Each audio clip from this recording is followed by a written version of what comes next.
It was absolutely important to remember these brave soldiers who died, unfortunately, 72 years ago whilst defusing a bomb in a field in the Crewe area.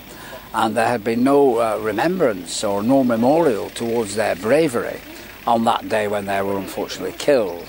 So this was brought to our attention, and here we are today, a year after it was first brought to our attention, that Cheshire East have provided this beautiful memorial stone and lovely plaque.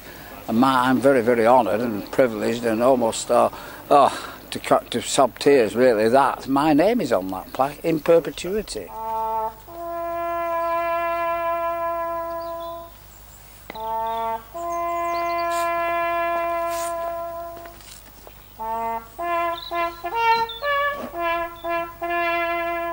Almighty God, we thank you for these men who in time of war served diligently and selflessly for the defence of our nation and gave their lives that we might enjoy freedom and security.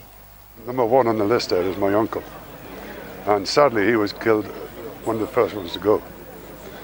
It was his first effort at bomb disposal, because they were all recruits, of course, and he had transferred from the Royal Tank Regiment into the Royal Engineers, bomb disposal, because it had been given to the Royal Engineers because the Civil Defence Force could no longer tolerate or cope with the amount of bombing that was taking place. So they gave it to the Royal Engineers because of their familiarity with explosives. My parents were lying in bed when the bombs were dropped. About 13 went off on our land and this one didn't.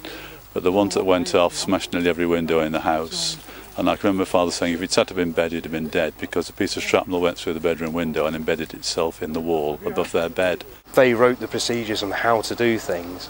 So before that they would just go down with a spanner, a screwdriver, a stethoscope so they could listen to see if the fuses were ticking, and then from that moment carry on and make the hard choice of, is this going to be right or is this going to be my last choice?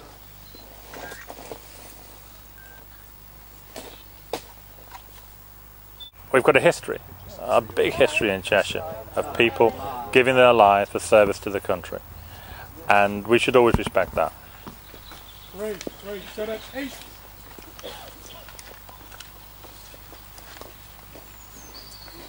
Chris and I put together a motion to the council for this to happen, and from then on the council itself has worked really hard. Everyone within the council, that's our engineers, people from the press office who've searched for people across the country, lots and lots of officers have really worked hard for this to happen. I think this is a role that councils play particularly well, and that's true in Cheshire East, I think, in particular, where we have that ability to reach out to the whole community, to give a legitimacy to bringing people together, to work together, to collaborate, to contribute in different ways to something that's a worthy project of this kind.